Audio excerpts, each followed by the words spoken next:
እና በጣም ከባድ ላይፍ ውስጥ በዛ መንገድ አልፌያለሁ። በዛ እድሜ ሆኖ ስለ ፊውቸር ሳስብ ምንም አይታየኝ፣ ምንም ነገር ነው የማይታየኝ። እና ትምህርትን አፕግሬድ አድርግ እባላለሁ፣ ግን ኖ እላለሁ። ምክንያቱ ደግሞ ከፊትን የሚታየኝ ነገር የለም። በቃ አጭሼ ምናምን ጠጥቼ ዘልዬ ጨፍሬ ምናምን በቃ ማሳለፍ ጊዜ፣ ከዚህ የሚበልጥ ነገር በቃ የለም። በእንደዚህ አይነት ሁኔታ ውስጥ አንድ ጊዜ ምን ሆነ፣ ጫት እየቃምኩኝ የጴንጤ መዝሙር እሰማለሁ እና ይገርማል፣ አሁን ዘማሪ ነኝ እና ጫት እየቃምኩኝ የጴንጤ መዝሙር እሰማለሁ እና ስሰማ ቢሮ ቁጭ ብዬ ተርዜና ይዤ ነው እና ቢሮ ቁጭ ብዬ ይዘምራለሁ። እንዳልኩ ማንም ጴንጤ ከአንዴ በላይ ከሁለቴ በላይ አይሰብከኝ ስለማስቀይም ዲስሪስፔክት ስለማድረግ ማለት ነው። እና እየሰማው አንድ ዝማሬ መጨረሻ ላይ ዝማሬ ይዘምርላል። ዮሴፍ በቀለ የሚባል ዘማሪ አለ፣ ታውቀዋለህ ብዬ አስባለሁ። እና ኧረ የኔ ኢየሱስ ምን ብዬ ልባርከው፣ ውለታው በዛብኝ ከአይምሮ በላይ ነው። አቤት ምሕረቱ ምን እከፍለዋለሁ፣ እኔም ክብር አግኝቼ አገልጋዩኛል። ይሄንን መዝሙር አብሬ እየዘመርኩኝ ክርስቲያኑ አብሮን የሚሰራ መካኒክ ነው ገባ። ሲገባ እሱን አብሬ እዘምራለሁ እና የገባው እኔም ክብር አግኝቼ አገልጋዩኛለሁ የምትለው ቨርስ ላይ የገባው እዛች ታይም ላይ እና መቼም የማረሳውን ነገር ብሎኝ ወጣ። ሲገባ ምንም አላለኝ። ልክ ሲወጣ እቃ መፍቻ ፈልጎ ነውና መፍቻ ፈልጎ ገባ። ልክ ሲወጣ መቼ አገልጋይ ነህና ነው አገልጋይ ነኝ የምትለው አለ። እቺን ብቻ ብሎኝ ወጣ ማለት ነው። ምንም ከኔ ምላሽ አልጠበቀምና ቁጭ ነው ያልኩት። ለኔ አገልጋይ ቤት ሲመጣ ያለው ኦርቶዶክሶች ናቸው። የኔ ቤተሰብ እግዚአብሔርን ከሚፈራ ቤተሰብ ነው የተገኙት።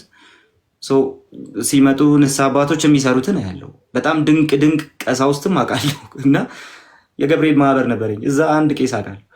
ስለ ስላሴ ለመጀመሪያ ጊዜ ያስተማሩኝ እሳቸው ናቸው። አልረሳሁትም። ስለ ስላሴ ማለት ነው። አብ ወላዲ፣ ወልድ ተወላዲ፣ መንፈስ ቅዱስ ሰራጺ፣ ከማን የሰረጸ ከአብ። መቼም የማረሰውን ነገር ነው ያስተማሩን እዛ ማህበር ላይ። ሌሎች ደግሞ አውቃለሁ መጥተው በልተው ጸበል ረጭተው የሚሄዱ ደግሞ አውቃለሁ።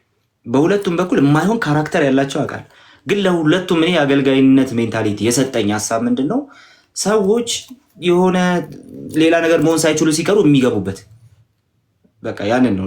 እኔ ማይንድ ውስጥ የተጻፈው እሱ የሆነ ደሞዝ ምናምን ማግኘት ሳይችሉ ሲቀሩ የሚገቡበት ትልልቅ ሰዎች የሚገቡበት ነገር የሆነ ከስራ ሁሉ የተናቀና ቁጭ ብዬ አሰብኩኝ። አገልጋይ ሆኛለሁ እንዴ? ክብር ነው ራሱ አገልግሎት። እኔ የቃምኩ የምሰማው መዝሙር ነው እስከዛሬ ድረስ ሴንስ ሰጥቶኝ ያውቅ። አገልግሎት ክብር ነው እንዴ?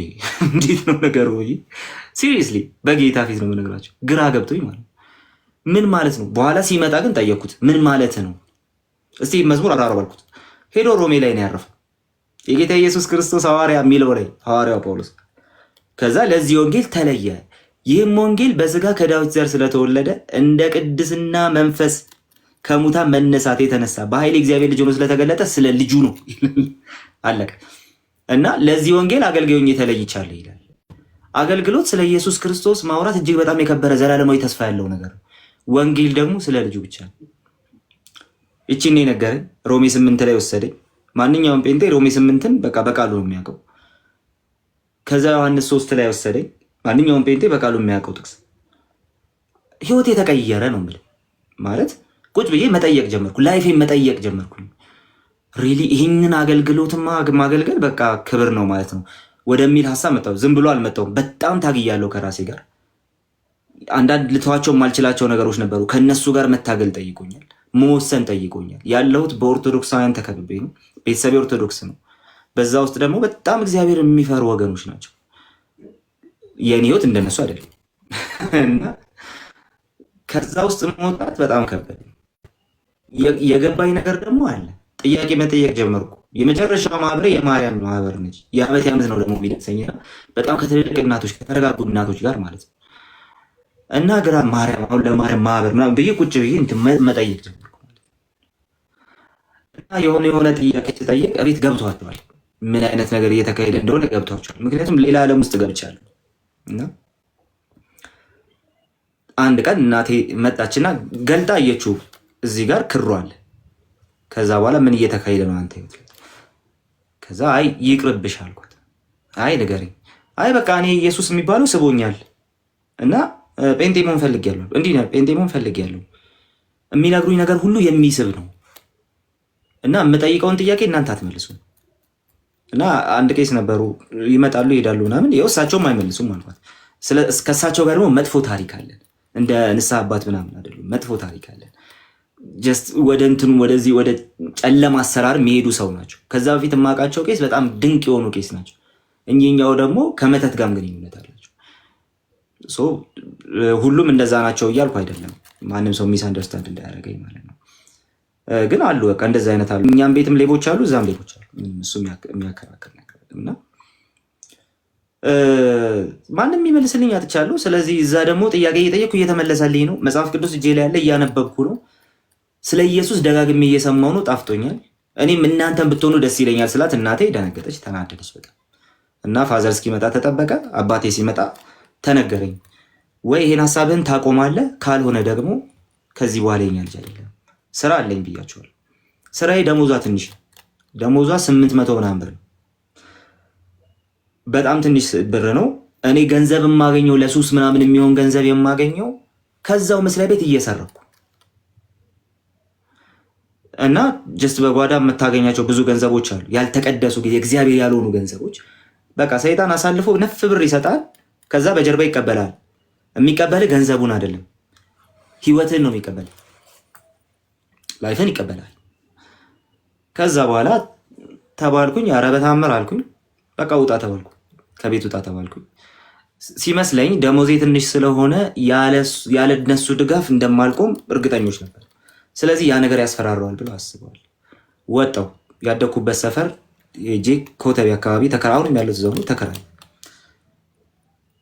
ከዛ ጀመረልህ ህይወት ጀመረልህ። እዛ ጊዜ ማለት መስረቅ ቆመ፣ ከጀርባ የሚገኙ ገንዘቦች ቆሙ።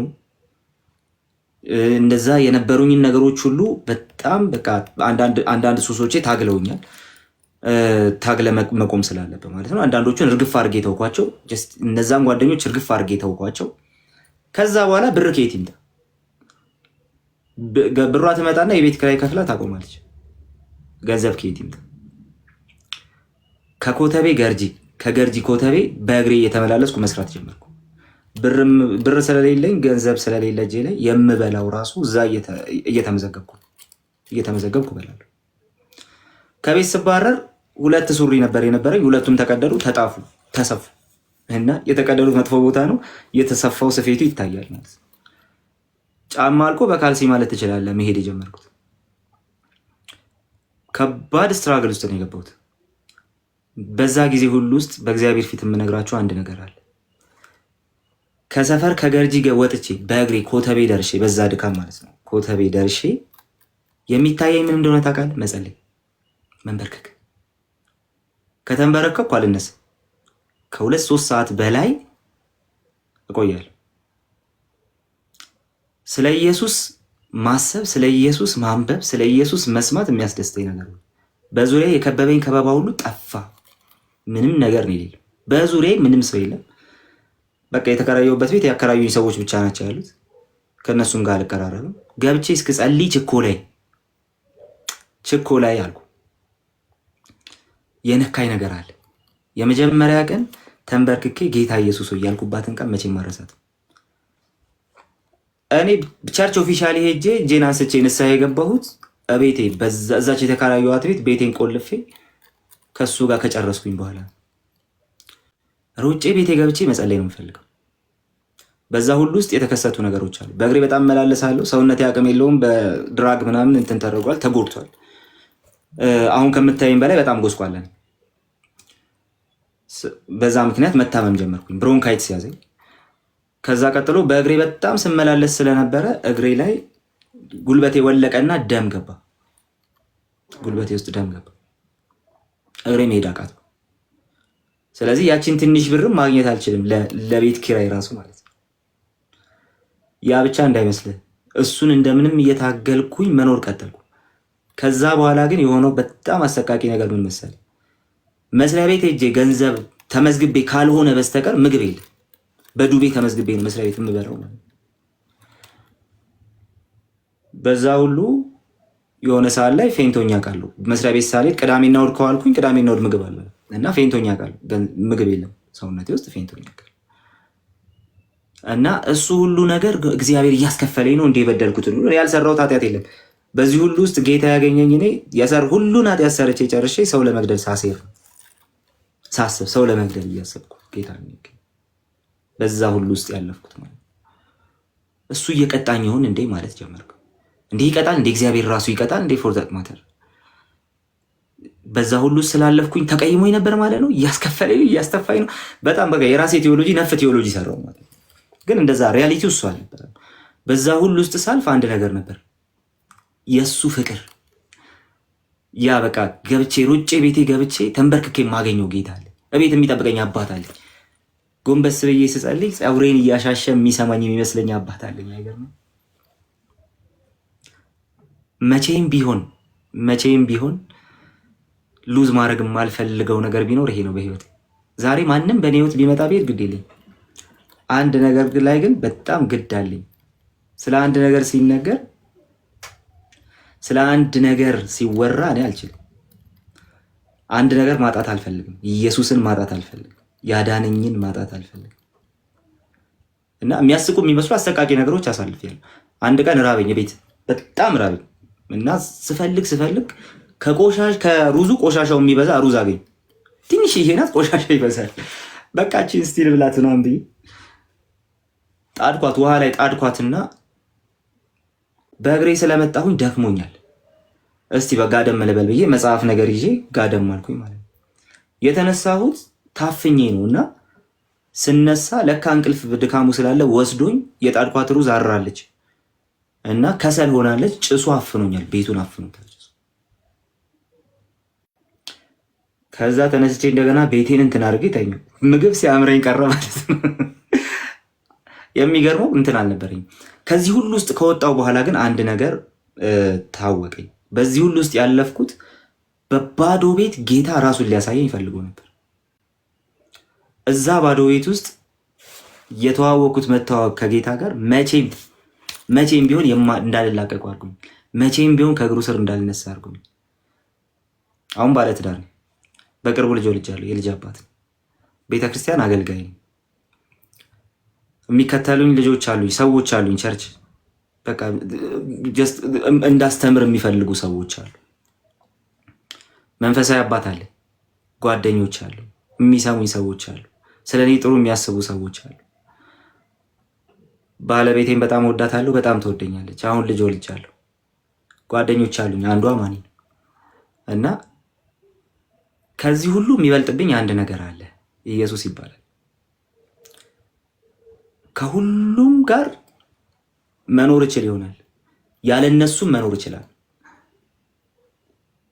አንድ ግን ያ በዛ በባዶ ቤት የሚያቀኝ ማንም ሳያቀኝ እንዲህ ማውራት ሳልችል ሰው ሳያቀኝ ገና ራሴን ላስተዋወቅ ስል አንደበቴ ሲተሳሰር የዛ ጊዜ የሚያቀኝ ጌታ አለኝ። በባዶ ቤት የሚያቀኝ አባት አለኝ። በባዶ ቤት ማንም ሳያቀኝ የሚያቀኝ በጌታ ቤት ወደ 10 ዓመት 10 ዓመት። ይሄ ፍቅር እስካሁን አልበረደም። ይሄን ብዬ ልጨርስ። ከዚህ በፊት እኔ በጌታ ሳልሆን የሚያውቁኝ ፕሮቴስታንት የሆኑ ጓደኞች አሉ። የዛን ጊዜውን ላይፌን ያውቁታል። በጣም እልህኛ ነኝ። በተክለ ሰውነት ከኔ 2 የሚበልጥን በእድሜም ከኔ በእጥፍ የሚበልጥን ሰው ልደባደብ ቆማል። ተመትቼ ነው ጨርስ። ደም ሳይ በቃ ለኔ እንትን እኔም ልድማ ሰውየው የሚድማ በቃ ለሱ ክብር ነው። አይገርምም? ሰው እንደዚህ ክብር ይመስላል። እል ውስጥ ገብቼ ማለት አንዴ በጣም ከኔ በግዝፈትም በምንም ከሚበልጥ ሰው ጋር ከመስሪያ ቤቱ ባለቤት ዘመድ ጋር ተጣልቼ መፍቻ ይዤ በመፍቻ ልማታ ሲሄድ መፍቻውን ሲነጥቀኝ እጄ ውስጥ ገባ። መፍቻው ቀዶኝ ገባ። በቃ ደስታ ነው ለኔ። በቃ ደም ማየት ክብሬ የሆነ ለመሰለ ደሙን ያፈሰሰልኝ ለክብሬ ለኔ ክብር ሲል እሱ ክብሩን ያዋረደልኝ እሱ ስላልገባኝ ነበር። ደሙን ያፈሰሰልኝ ሲገባኝ ሁሉን ነገር ተውት። ያንን ሁሉ የሚያውቁ ፕሮቴስታንት ጓደኞች አሉ። አሁን አያምኑ፣ አንዳንዶቹ አሁን አያምኑ። ሪሊ እስካሁን ድረስ አንተ በጌታ ቤት ነህ ይለኛል አንድ አለ እና በጌታ እስካሁን አንተ በጌታ ቤት ቆይታል ይለኛል። አንድ ቀን ሜክሲኮ አደባባይ ላይ አገኘኝ ማለት ነው። ከፋዘርም በጣም ያውቀዋልና አባቴ ጋር ደወለና መሀል ሜዳ ላይ አቁሙኝ። እንግዲህ አባቴ በጌታ አይደለም። አሁን ደውሎ አዚ ያለው አቤት ልጅ ግን እንዴት ነው በህይወቱ ከዛሬው ተቀይሯል? እስካሁን ተቀይሯል? እንግዲህ ጌታን ከተቀበሉ ከ5-6 ዓመት በኋላ ያገኘኝ ሰው ነኝ። እኔ አላምንም። እኔ ቸርችን መጥቼ ካላየው በስተቀር እስካሁን አያምንም። ሰውየው አሁንም ሲያገኘኝ የሚጠይቀኝ እሱ ነው። እስቲ በጌታ ቤት ነህ ግን አለ እና ቲክቶክ ላይ ቪዲዮ ሳልገልጥ ብዙ ጊዜ ሰርቻለሁ እና ብዙ ጊዜ ሳይሆን የተወሰነ ሰዓት ሰርቻለሁ።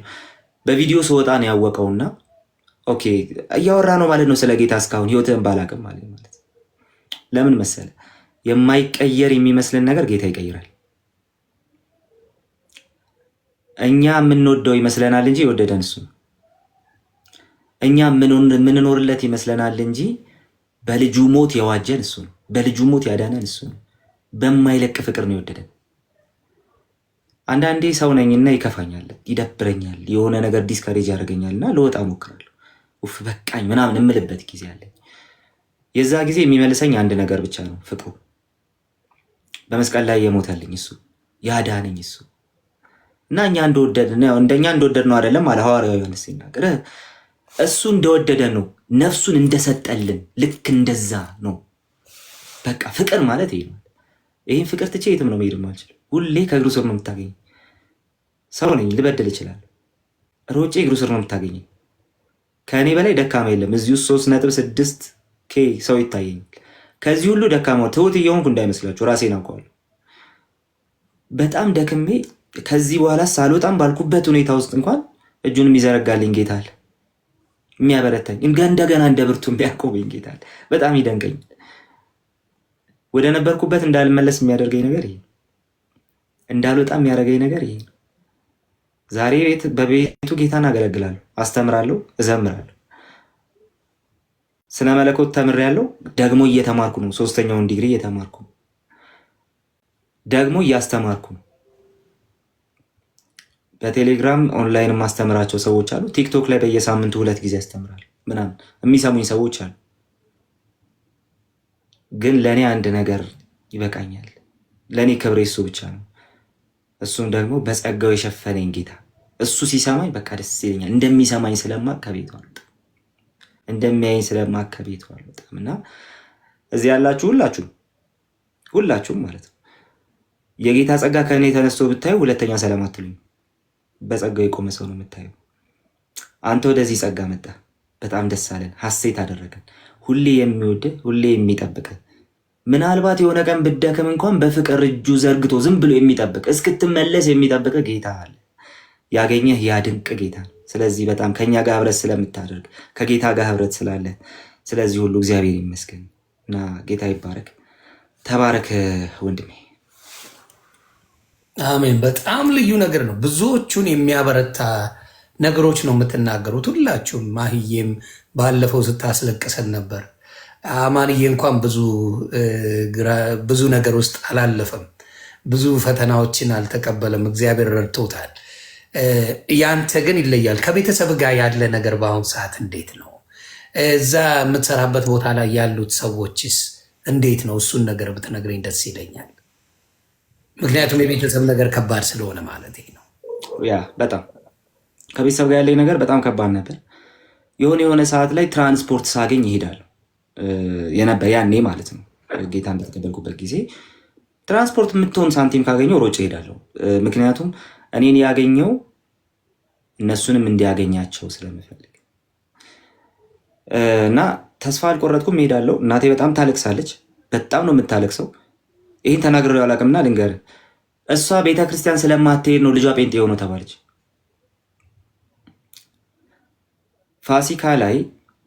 ፋሲካ ሊደርስ ሲል ቄጠማ የሚያዞሩ ሰዎች አሉ። የእሷን ቤት ማለፍ ጀመሩ፣ የእነሱን ቤት ያልፉታል። ጌታ በተቀበልኩበት ሰዓት ማለት ነው። ሆያ ሆዬና አበባዮሽ የሚጨፍሩ ሰዎች ቡሄና እንትን ሲደርስ ልጆቹ ተመከሩ፣ እዛ ቤት እንዳትሄዱ ተባሉ። ለ2 ተከታታይ ዓመት እዛ ቤት ማንም አልሄድም። ጥሪ ሲኖር ያልፏታል። እንደ አጋጣሚ ከተጠራች ሰዎች ይጠቃቀሱባታል። በዚህ ምክንያት ታለቅሳለች። ከልጄም አልሆንኩም ከማህበራዊ ሕይወቴም አልሆንኩም የሚል ነገር እናቴ ጋር ነበር። እኔ ግን እናቴ ናት መቃብራችን ላይ እንዳቆም በጣም በርግማን ነው እንትን ያልኩት። እሄዳለሁ፣ እየጸለይኩ እሄዳለሁ እና የሆነ ቀን አዘንኩኝ። ማታ ላይ ታመመች፣ ጨጓራ በጣም ያማታልና ታመመች። ሌሊት ላይ ስትታመም በቃ ለሞት ነው፣ ልጄን ካለበት ጠርታችሁ አምጡና ይቅር ልበላለች።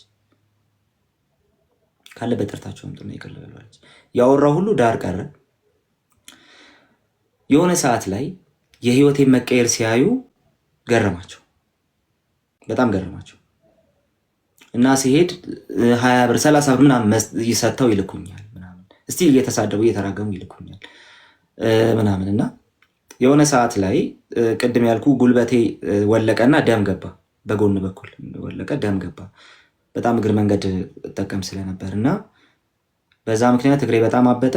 አደሴም ታይም ብሮንካይትስ ያዘኝ እና ቤቱ አልኩኝ ማለት ነው።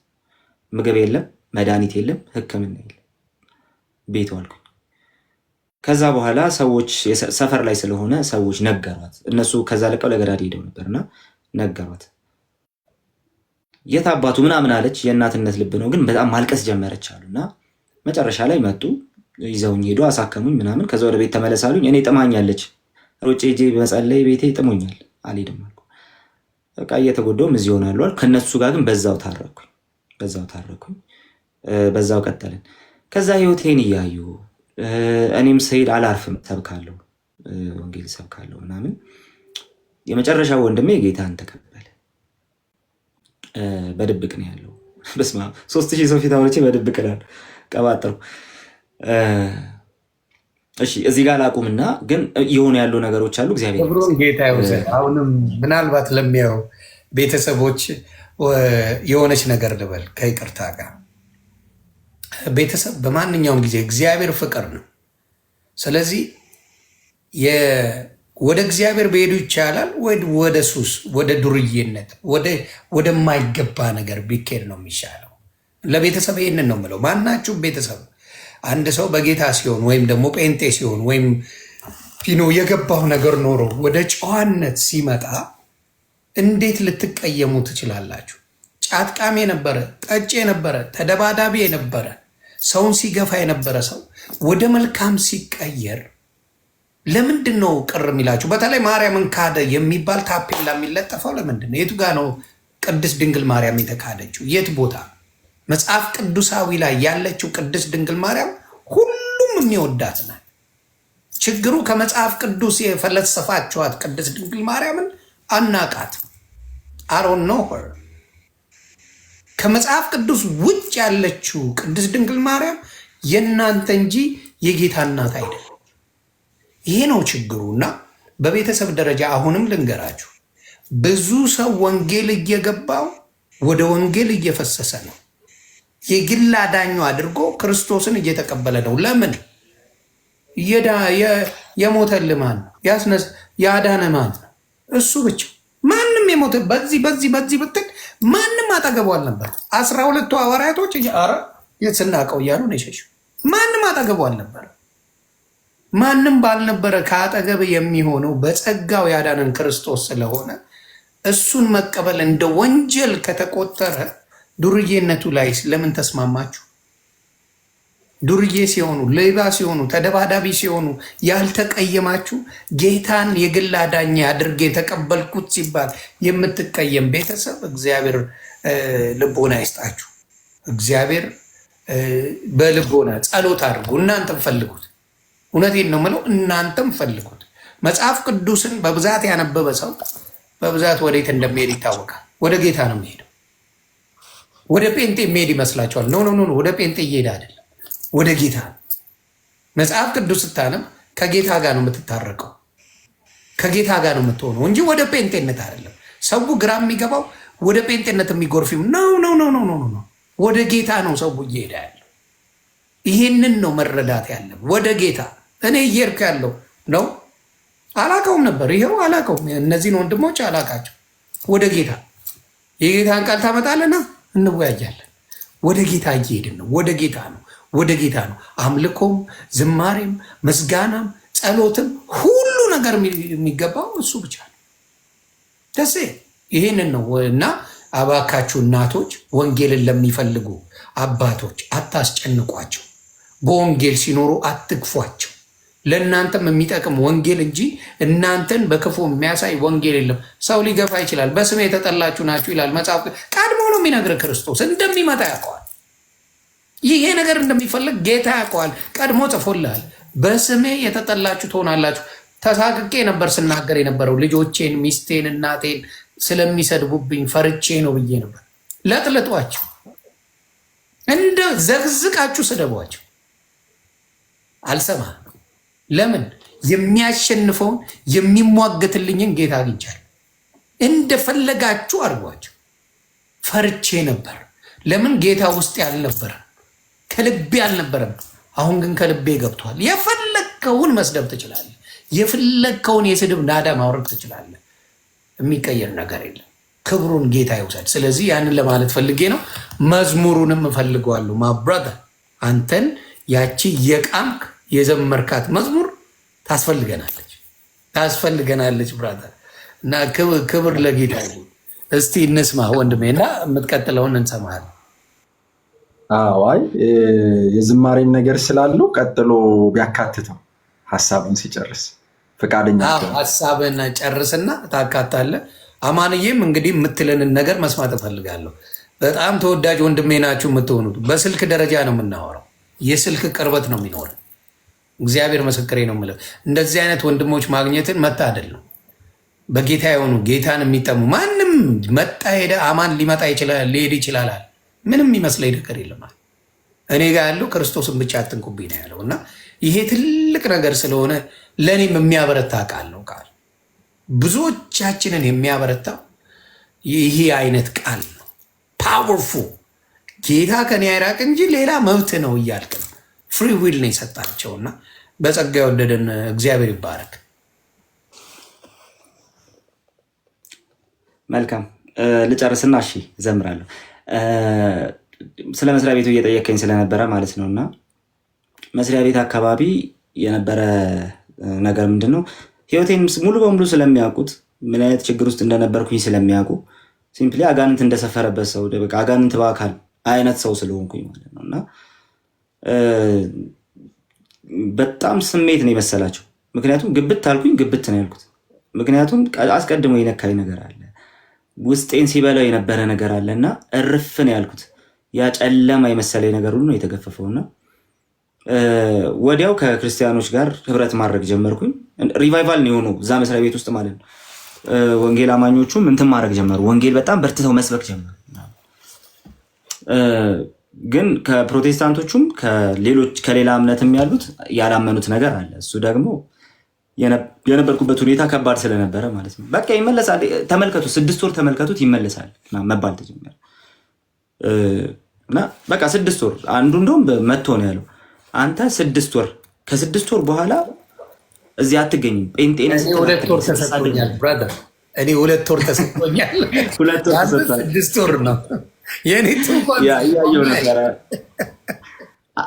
በቃ አይቆይ ምናምን ሲባል ሰምቻለሁ። እኔም ተመሳሳይ ነበር ስባል የነበርኩት እና 6 ወር አለኝ። ከዛ አዩ 6ኛው ወር ደረሰ። ያው ነኝ ባሰብኝ እና መጣና አንዱ አዲስ እረኛ ከብት አያስተኛ ይባላል እና በቃ አንተ አሁን እስኪ ቀዘቅዝልህ ነው አለኝ። 6ቱም ወር ሲያልፍ ማለት ነው። እስኪ አልቀዘቀዘልሽም ቶሎ ያው እስኪ ቀዘቅዝልሽ ነው ምናምን አለኝ እና አንድ ነገር ነገርኩት። ይኸውልህ አንድ ነገር ልንገርህ አልኩት። የዛሬ 5 ዓመት ብታገኘኝ ብሶብኝ ነው የምታገኘኝ አልኩት። አንደኛ እውነት አላቸው። ምንድነው ለአንድ ነገር አዲስ ስትሆን ስሜት ይነዳና የሆነ ነገር ትሆናለህ። ያንን ነገር ነው ያሰቡት የነበረው። እኔ ደግሞ አንድ ነገር ውስጥ የገባ እውነት አለ እና የትም እንደማይለቀኝ እርግጠኛ ነበርኩኝ። ምን እንደቀየረ ውስጥ ገብቶ ምን እንደቀየረ ስላየው ማለት ነው። ለገለው እየፈለግኩት የነበረውን ሰውዬ እኔ ጌታ ልቀበል ስል አለቃዬ ጋር ተጣላና ረፍት አስወጣው። ጌታን ከተቀበል ከሆነ ጊዜ በኋላ ሰውየው ረጅም ረፍት ነበር የሰጠው፣ ተመለሰ። ሲመለስ ተነስቼ አቅፌ ነው ሰላም ያልኩት እና እሱም ራሱ አልገባውም። ሌሎቹም ግራ ገብቷቸዋል፣ ለሰውዬው ያለኝን ስሜት ስለሚያውቁ ማለት ነው። እና በዛ ደረጃ የነበርኩኝ ሰው ነኝ እና አላመኑም። ከዛ መስሪያ ቤት ለመልቀቅ ያስገባሁና ወጣው፣ ሌላ መስሪያ ቤት ገባው። ከዛም ለቅቄ አሁን ሌላ መስሪያ ቤት ነኝ ያለው። በርግጥ ግን ከለቀኩኝ በኋላ አንዳንድ ሰዎች መከታተላቸውን አላቆም። ሪሊ ኃላፊነት የተሰማቸው ሰዎች ስለነበሩ አንዳንዶቹ ለወሬ ምናምን ማለት ነው። ከዛ እዛኛው መስሪያ ቤት ገብቼ የሆነውን ነገር ልንገርህ። የምታውቀው በጸብ ምናምን ነው። ስገባ ያገኘኝ ሰውዬ በጣም ዲቫውት የተባለ በጣም አክራሪ የተባለ ኦርቶዶክስ፣ እዛ ባክ ያደረጉ ፕሮቴስታንቶች ነበሩ። ባክ አድርገው በቃ በህብረት ውስጥ ምናምን ካልቆየህ ክርስትና ትልቁ እንትን ነው። ህብረት ውስጥ ካልቆየህ ትክክለኛ ዶክትሪን እየተማርክ ካልቆየህ ባክ የማድረግ እድል በጣም ሰፊ ነው። ምክንያቱም ክርስትና የቆመ በዚህ ነው። ትክክለኛ መንፈሳዊ ህይወት፣ ትክክለኛ አስተምሮ ክርስትና በሁለቱ ላይ ነው የቆሙ። ስመለከታቸው ልጆቹ የማይሆኑ ሰዎች ጋር ሐሰተኛ ነቢያት ጋር ምናምን ነበሩ። ከዛ በኋላ ደግሞ የማይሆኑ ህይወት ውስጥ ነበሩ። ባክ አድርገዋል። ወስዶ አስጠምቋቸዋል። 3 ልጆች ወስዶ አስጠምቋል። የመጣሁት 4ተኛዋ ላይ እና ገና ስንገናኝ ምናምን እኔም ፈርቼዋለሁ የተለያየ እምነትን በዛ ላይ እሱም አክራሪ ነው ምናምን። እኔ ደግሞ የነካኝ እውነት አለ ወደኋላ አልመለስም እና ግን በጣም በሚገርም ሁኔታ አንደኛ ሰብሚት ማረኩለት። ራሴ ላይ ያየሁት አንዱ ለውጤ ነው። አለቆቼ አይደላችሁም ብዬ አለቆቼን ስሳደበ የኖርኩኝ ሰውዬ በጣም ሰብሚት አረኩለት። ሲቆጣ ሲጮ መልስ የማልሰጠው እኔ ብቻ ነኝ እዚያ መስሪያ ቤት ማለት ነው። እንዲህ አንተ እንዲህ እያደረገ ምናምን ይባላል። አለቃዬ ነው መብቱ ነው እላቸዋለሁ። እና ሰውየው በራሱ አቀረበኝ፣ በጣም ወደደኝ፣ በጣም አቀረበኝ። ከዛ መስሪያ ቤት ስወጣ ተላቅሰን የተለያየ ነው ከሱ ጋር ራሱ። እዛ ውስጥ ግን አንድ ወደ ኋላ ማልለው ወንጌል ለመስበክ ነው እሱን ጨምሮ። የማርያም አምጣ ማርያም ነች ዛሬ ስባል እሰጣለሁ። አንደኛ እንደውም በደንብ የማዋጣው እኔ ዛሬ ገብርኤል ነው እሺ። ከዛ በኋላ ይጠሩኛል። ቡና ለጠጣ ስሄድ ወንጌል ሰብኬ እወጣለሁ። ስወጣ አመፀኝነት የለም። ጌታ ሙሉ በሙሉ ህይወቴን ቀይሯል። እሱ ራሱ እየሰራ ነበር። ከዛ መስሪያ ቤት ልወጣ ስል ከባክ ካደረጉት መካከል አንዱ ሌላኛውን ኦርቶዶክስ ወንድማችንን ጓደኛችንን ላከው እና ቃል እንዲያናግረኝ ይፈልጋሉ አለ። እሺ ያልኩት፣ ተገናኘን፣ አወራን። የወጣበትን ምክንያት ነገረኝ። መስፍን አስጠምቆኝ ምናምን ብሎ ስለ አለቃይም ነገረኝ ምናምን። ማውራት ያለብኝን በሰዓቱም ጌታ አንደበቴ ላይ ያስቀመጠውን ነገር ነገርኩት። አወራን፣ በደንብ አወራን። ሐሰተኛ ነቢያት ጋር ሄድከው፣ ይሄ ፕሮቴስታንቲዝሙን አይወክልም፣ ጴንጤን አይወክልም፣ ፕሮቴስታንትን በጭራሽ ነው የማይወክልም። ትክክለኛ ቦታ ሂድ፣ አንተም ህይወትህን በዚህ መንገድ አስተካክል፣ እንዲህ አይነት ችግር አይባልም ምናምን አልኩት። አወራን። ከዛ በኋላ እኔ ረጅም ሰዓት አልቆየሁም፣ ወጣሁ ከዛ መስሪያ ቤት እና አሁን ያለሁበት ቦታ ገባሁ። ግን እዛ ከገባሁ ከወር ነው 2 ወር በኋላ ወሬዎች መምጣት ጀመሩ። አንደኛ ልጁ ጌታን ተቀብሏል፣ መልሶ ንስሐ ገብቶ ወደ ጌታ ተመልሷል። መልሰው ባክ ያደረጉት እነሱም እሱን ተከትለው መጥተዋል። ሌላ አንድ ኦርቶዶክስ ጓደኛቸው ጭራሽ ጌታን ተቀብሏል። በእነሱ ምክንያት ደግሞ ማለት ምን እፈልጋለሁ ከዚህ በላይ ምን አለ? እና በቃ እነዚህ ልጆችን ለመሰራት ጌታ ከተጠቀመኝ በሰዓቱ ቢወስደኝ ራሱ እኔ ተጠቃሚ ተጎጂ አይደለሁም። ጌታ በህይወታ አንድ ሰው ለመመለስ ሰርቶ ከዛ ቢወስድህ የተሻለ ቦታ ምትሄዱ ተጠቃሚ ነው። የኖርክበትን ዓላማ አንዱ በሩቡም ቢሆን ፈጽም እንጂ በጣም ረካው። አሁን ያለውበት መስሪያ ቤት ተመሳሳይ ሪትም ላይ አለው። አሁን ያለውበት መስሪያ ቤት የመንግስትን ስለሆነ ብዙ ወደዚህ ለማለት ስፒሪቹዋል ነገሮች ላይ ለመንቀሳቀስ ላይመች ይችላል። ባገኘሁት አጋጣሚ ግን ወንጌልን መስበክ ባልችል እንኳን ከመኖር ወደኋላ አልልም። ባገኘሁት አጋጣሚ የሚሰበክም የሚኖርም ኢየሱስ ነው የሰጠን። በቃ የሞተልን እንሰብከዋለን፣ ደግሞ እንኖርለታለን። ዛሬ አገልጋዩ ነኝ፣ ክብር አግኝቼ አገልጋዩ ነኝ። ይህን ክብር አላልከሰክስም፣ ይህን ክብር አልጥለው። ይሄ ክብር ሰዎች ውርደት ሲመስላቸው ክብሬ ነው። አይገርምም? ከእግሩ ስር እንደመነሳት የሚያስፈራኝ ነገር የለም። በቃ ከሱ ፊት ዞር እንደማለት የሚያስፈራኝ ነገር የለም። እውቀት ምናምን በጣም ጌን አድርጌያለሁ እና ብዙውን ዘመኔን እያነበብኩ ነው የማሳልፈው። ብዙውን ዘመን ግን ከአንድ ነገር ጋር በፍጹም ነው የማይመጣጠነው። ማንበብ ያደርጋል። ችግሩ እኮ እሱ ነው። ችግሩ እሱ ነው። ካነበብክ ፔንት ያደርጋል። ካነበብክ ገብተህ ነው ቁጭ የምትለው። ትፈነጥጣለህ። አስቸጋሪ ነው። እኔ ማንበብ ባልጀምር ኖሮ ችግር የለብኝም። በአራዳ ሙድ ምናምን ነገሩን እገፈዋለሁ እስከፈለግኩ። ካነበብክ ትፈነጥጣለህ። ዳዝ ቢግስት ፕሮብለም። ወንጌል በሙሉ ኢየሱስ ነው ከሚሉ ነገር ጋር ይጻረርባል። ከሚያስተምሩ ምን ከሚሉ ይጻረራል። መጽሐፍ ቅዱስ አነበብኩኝ፣ ሌላም ነገር አነበብኩኝ። መጽሐፉ በቃ የህይወቴ መሪ ነው። ምንም ማድረግ አይቻልም። ከሁሉ በላይ የሆነ መሪ ነው። ሌላም መጽሐፍት አነበብኩኝ። አልጠግብ አልኩኝ። ባይብል ስኩል ገባሁኝ።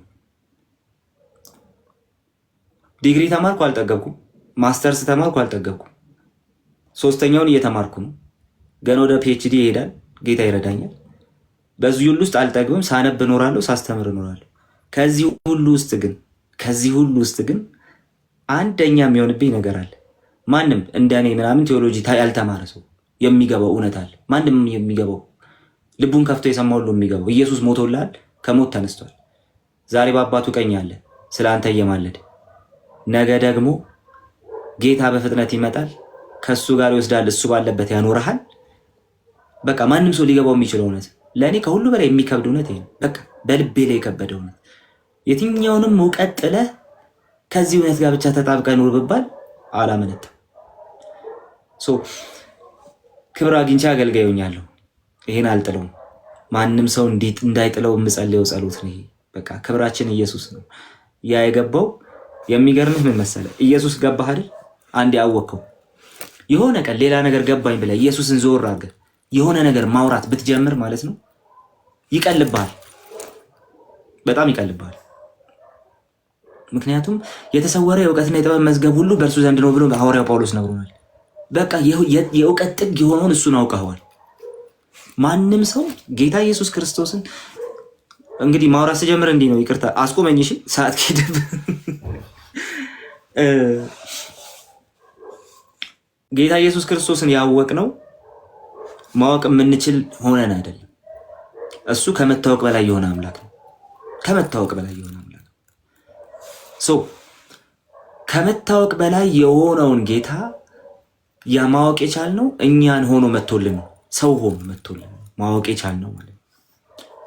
ያወቁት ኢየሱስ የሚቀልባቸው ሰዎች የሚቀልባቸው ለምሳሌ አሁን እየተወራ የነበረው ነገር ማለት ነው። ሌላ ቤዛ የምትፈልገው ከኢየሱስ ሌላ ከጎን ከኋላ ከፊት ምናምን የምትፈልግበት ምክንያት ምን መሰለህ? ያወቅከው ነገር ፌድ ያደርግብሃል። እውቀት ተብሎ ሊያዝ የሚገባው ትልቁ ነገር ሲሸፈንብህ ሌላ ነገር ማየት ትጀምራለህ። ከኢየሱስ አጠገብ ሌላ ነገር ማስቀመጥ ትጀምራለህ። ያ እንዲሁም በጭራሽ ነው የማልፈቅደው። በህይወቴ በጭራሽ ነው የማንፈቅደው። በህይወታችን አንድ ትልቅ እውቀት አለ። ያን እውቀት ያወቅነው በእኛ ልክ ሆኖ መጥቶልን እንጂ እኛ በሱ ልክ ሆነን ተገኝተን አይደል። ይሄ መቼም ነው የማይቀልብኝ። ቀሎ ስለመጣልኝ መቼም ነው ዜሮ የማይሆንብኝ። እኔን ሆኖ ስለመጣልኝ ሰው ሆኖ ስለመጣልኝ መቼም ነው የእሱ ጌትነት ፌድ የማያደርግብኝ። በቃ የተሰወረ የጥበብ እና የእውቀት መዝገብ ሁሉ በሱ ነው። ክብር አግኝቼ አገልጋይ ሆኛል። ክብር አግኝተን አገልጋይ ሆነናል። ይኸው ክብር አግኝተን አገልጋይ ሆናል። ጌታ በቃ ከዚህ በላይ የሚሰጥህ ክብር ራሱ የለውም። ከዚህ በላይ በቃ በሱ ፊት ከማቆም ማለት ነው። ጌታ ኢየሱስ ክርስቶስ የጸለየው አንድ ጸሎት አለ። ዮሐንስ ወንጌል ምዕራፍ 17 ላይ ማለት ነው። አንተ ስለወደድከኝ ዓለም ከመፈጠሩ በፊት የሰጠኸኝን ክብሬን እንዲያዩ አለ። እነዚህ የሰጠኸኝ ደግሞ በዚያ ከኔ ጋር እንዲሆኑ እወዳለሁ አለ። ከዚህ በላይ ክብር ምን አለ? ዘላለማዊ የጌታን ክብር እንድናይ ከሱ ጋር አስቀመጠን። ሐዋርያው ጳውሎስ ለቆላስይስ ሰዎች ሲጽፍ እንደዚህ አላቸው፣ መዝገባችሁ በምድር ላይ እንዳይሆን በላይ በሰማይ ያለውን እሹአለን። ለምን ሲባል ሞታችኋልና ሕይወታችሁ በእግዚአብሔር ከክርስቶስ ጋር ተሰውሯልና። ከዛስ ሕይወታችሁ የሆነ ክርስቶስ ሲገለጥ እናንተ ያኔ በክብር ትገለጣላችሁ። የኛ ሕይወት እንዲህ ከዚህ በላይ ክብር ምን አለ? ከዚህ ምንም ብትሰጠኝ ከዚህ በላይ ሆንብኝ። ምንም ብትሰጠኝ ማለት ነው። ምንም ቢደረግ በሕይወቴ ከዚህ በላይ የሚሆን ነገር የለም። ክብር አግኝተን አገልጋይ ሆነናል ስንል ይሄን እያወራን ነው። ከዚህ የሚወርድ ነገር በተአምር ለማውራት አንደበቴ አይፈቅድም። የአማን አንደበት አይፈቅድም። የአንተ አንደበት ከዚህ በኋላ አይፈቅድም። የእህቴ አንደበት ከዚህ በኋላ አይፈቅድም። ኢየሱስን አግኝተን ማለት እና ልዘምርና ልጨርስ። ዛሬ ልጅ ተብዬ ክብር አግኝቻለሁ። የቀድሞ ኑሮዬን ረስቼዋለሁ። ታሪኬን ለውጦ ሰው አርጎ አቆመኝ። የወደድኩ ልጄ እስራኤል ያለኝ የወደድኩ ልጄ የምወድህ አለኝ። ኧረ ይህን ኢየሱስ ምን ብዬ ልባርከው? ውለታው በዛብኝ ከአይምሮዬ በላይ ነው። አቤት ምሕረቱ ምን እከፍለዋለሁ? እኔም ክብር አግኝቼ አገልጋይ ሆኛለሁ። ይኸው ይድረስልኝ ዛሬ ምስጋናዬ ማለት ችያለሁኝ እኔም አባብዬ። ይኸው ይድረስልኝ ዛሬ ምስጋናዬ ማለት ችያለሁኝ እኔም አባብዬ። እግዚአብሔር መልካም ለኔ፣ እግዚአብሔር መልካም ለኔ ሁልጊዜ በዘመኔ። እግዚአብሔር መልካም ለኔ፣ እግዚአብሔር በጎ ለኔ፣ እግዚአብሔር በጎ ለኔ ሁልጊዜ በዘመኔ። እግዚአብሔር በጎ ለኔ ወረት የለበትም ፍቅሩ ሁሌ ሲያፈቅር ይኖራል። መንገድ አስጀምሮ ጉዞ መች እዛው ትቶ ይሄዳል። እቅፍ ድግፍ አርጎ ይዞ በብዙ ሞገስ ያኖራል። ላይጥል ላይረሳ በራሱ በስሙ ኪዳን ይምላል። ወረት የለበትም ፍቅሩ ሁሌ ሲያፈቅር ይኖራል። መንገድ አስጀምሮ ጉዞ መች እዛው ትቶ ይሄዳል። እቅፍ ድግፍ አርጎ ይዞ በብዙ ሞገስ ያኖራል። ላይጥል ላይረሳ በራሱ በስሙ ኪዳን ይምላል። ኧረ ይህን ኢየሱስ ምን ብዬ ልባርከው? ውለታው በዛብኝ ከአይምሮዬ በላይ ነው። አቤት ምሕረቱ ምን እከፍለዋለሁ? እኔም ክብር አግኝቼ አገልጋይ ሆኛለሁ። ይኸው ይድረስልኝ ዛሬ ምስጋናዬ ማለት ችያለሁኝ እኔም አባብዬ። ይኸው ይድረስልኝ ዛሬ ምስጋናዬ ማለት ችያለሁኝ እኔም አባብዬ። ተባረክ ወንድሜ ዮኒ። ልቤ ውስጥ ያለውን አንድ ነገር ብቻ ላስቀምጥና ልጨርስ። ክርስትና የሚቆመው በሁለት ነገር ላይ ነው። በሁለት ዋና መሰረቶች ላይ ይቆማል። አንደኛ ትክክለኛው ዶክትሪን ላይ፣ ትክክለኛው ትምህርት ላይ ይቆማል። ሁለተኛ ትክክለኛ ለእሱ የተሰጠ ህይወት ላይ ይቆማል። እነዚህ ሁለት ነገሮች በአንድ ነገር ይገኛሉ።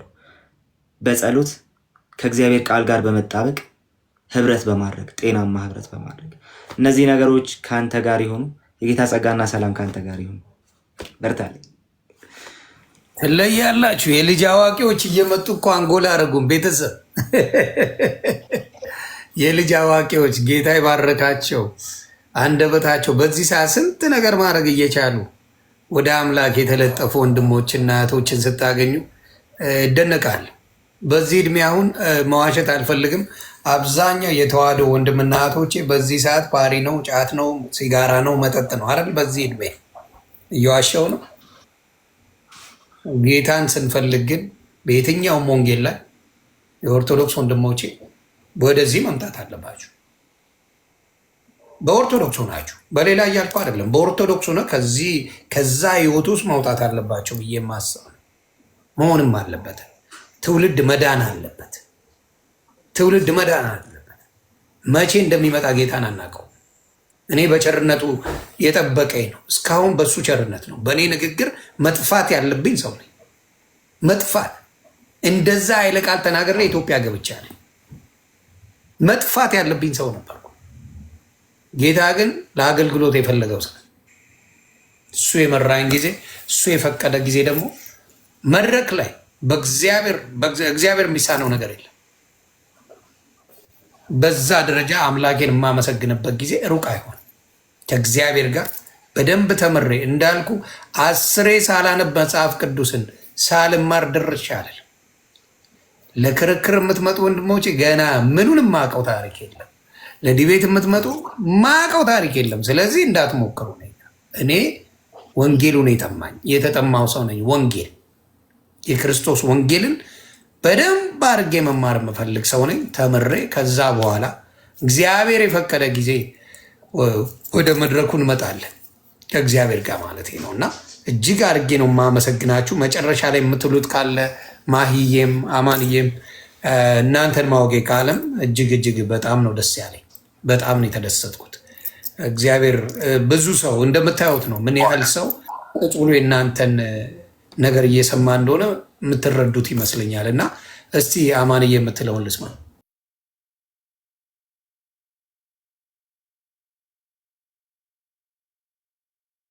ውረድና ልውጣ የማስተጋባት ነገር አለው። ነገር ውረድና ልውጣ የማስተጋባት ነገር ሙሉ ከቲክታክ ወጥተህ ስትመለስ ያስተካክለዋል። አንዳንዴ እንደዛ ያደርጋል። ሙሉ ስላይድ አድርጋ አጥፋውና ቀጥታ ና።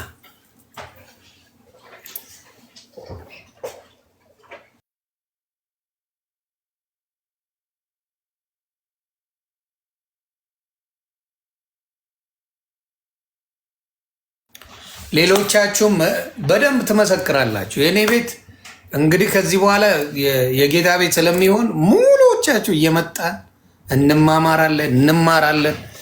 ቴስቲሞኒ ይኖራል። ብዙ ነገሮች ስለምንነጋገር ዛሬ ካልገባችሁ ይቅርታ፣ ሌላ ጊዜ እንደምትገቡ እርግጠኛ ሆኜ ይናገራል። ስለ ወንጌል ነው መስማት የምፈልገው። ወንጌልን እየመጣችሁ ትጠቀጥቁብኛላችሁ። ቤተሰብ አታስቡ። በደስታ ነው ይህን የማደርገው። ስለዚህ የት አለ የልጄ ስም ስለሆነ ከጠራው ልጄ ሮጦ ይመጣል። እስከዛ ማሂሻዬ የምትዩ ነገር ካለ ቢዚ ካሎች አጠራለች። እሺ ዮኒ ቃሊ ተባረክ። እኔ በድምፅ ነበር ማቀህ፣ ዛሬ በቪዲዮ አየሁክ። በጣም የሚያስተምር ወንድማችን ነው። እኔም ብዙ እግዚአብሔር በሰጠ ጊዜ በጣም የምባረክብህና የምማርብህ ልጅ ነኝ።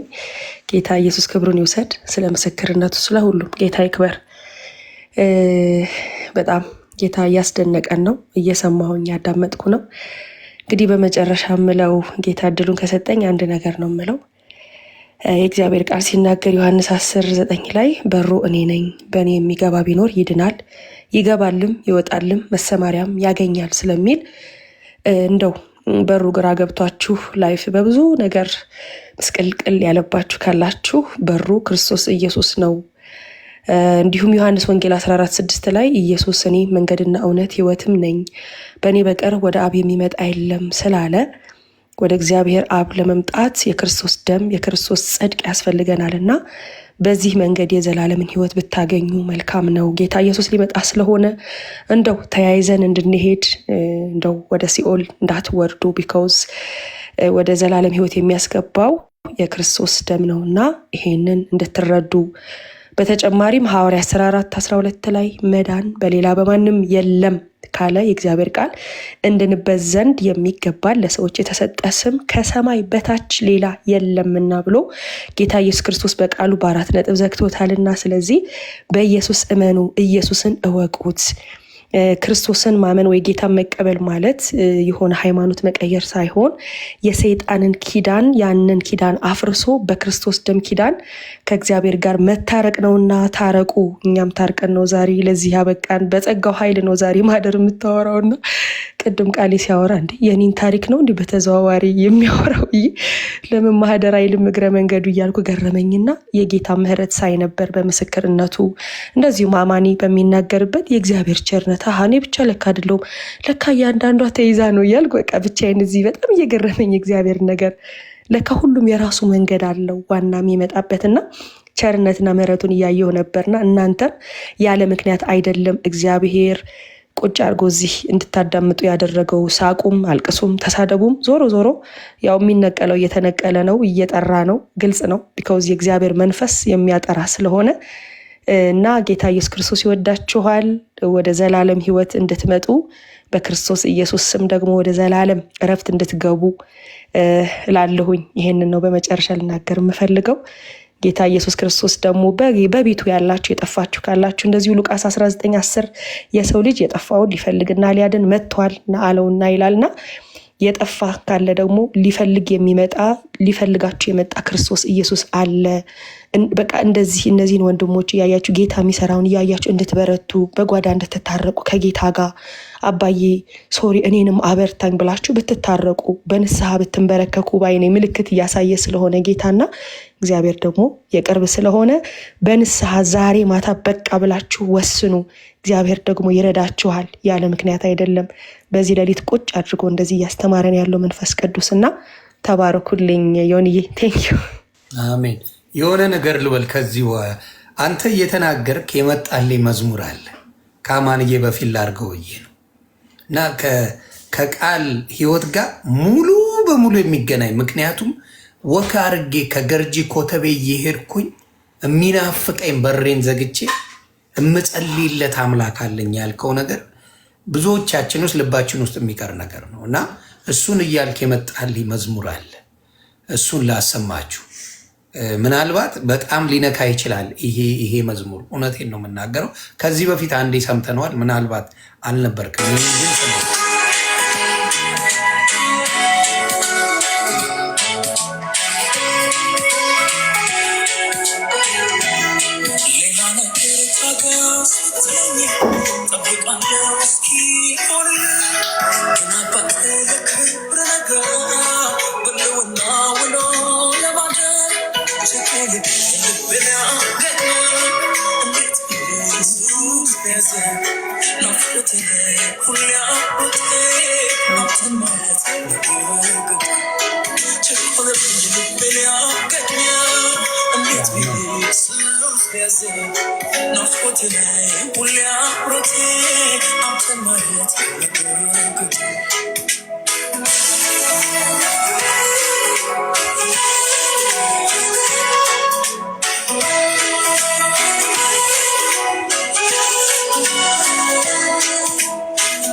እና ይሄ አውቃለሁ ዘግቶት እያለቀሰ ነው ስለገባኝ እሱን የሚነካ መዝሙር ነው። በተለይ የሱ ህይወት ነው ይሄ ሳይታወቀው ሌሎቹ ዘምረውታል እና ቃል እግዚአብሔር በትልቁ ይባርክ። ይሄ ለአንተ የሚያጽናና ለብቻ ቤት ዘግተህ የምታመልከው አባት ይሄ ነው። ግባብተናል። እና ትንሽ ሲከፋ ምን ስትል ማዳመጥ ያለብህ መርሳት የሌለብህ ከአንተ ባላቅም ይሄንን ነው ወንድም የምነግርህ። ልንገርህማ ይሄ መዝሙር ማለት ያን ጊዜ ስጸልይ የምከፍተው መዝሙር ነው። መቼም ቢሆን ምንም ከኔ ጋር ያወራነው ነገር የለም። ከዛሬ በስተቀር ማቀ ነገር የለም። እግዚአብሔር በሚያውቅ ግን እግዚአብሔር እንደዚህ ያነካካል በመንፈስ ቅዱስ። አሁን በዚህ ሰዓት ሳገለግል ማገለግልባቸው ቦታዎች ላይ በብዛት የምጠቀማቸው ከመዝሙሮች መካከል ዋናው ይሄኛው ነው። ይዴ እግዚአብሔር ይባርከውና በጣም በቃ ይሄን መዝሙር ስትሰሙ እንትና ለማረጋት ይሄና የመስኪ ያለ ተመችቶኝ ነው ጌታ ፍቅር የሚል ከዚህ ጋር የሚሄድና ሁል ጊዜ እንደዘመርኳቸው ሁል ጊዜ በቃ ወደ እግዚአብሔር ፊት እንደቀረብኩባቸው ነው። ኖርማል መሆን አልችልም። እነዚህ ዝማሬዎች ስሰማ በጣም ስሜታዊ ስለመሆን በጣም ስሜታዊ ሰው አይደለሁም እኔ ገብቶኛል። እና ስለተያዘ ለዛም ነው የነካኝ ነገር ስላልኝ እስቲ አንተን ደግሞ ልስማ። ብዙ የምትናገር ልጅ አይነት አይደለም እና እስቲ ስበክ ጸጋ ይብዛል። ሆንዬ በጣም በቃ ድንቅ ጊዜ ነው ያሳለፍነው። ጌታ ተገኝቷል። 2ም 3ም ሆናችሁ በስሜ በተሰበሰባችሁበት እኔ በዚያ አገኛለሁ ያለ ጌታ በመካከላችን አለ። ምንም እንዳትጠራጠር ሆንዬ።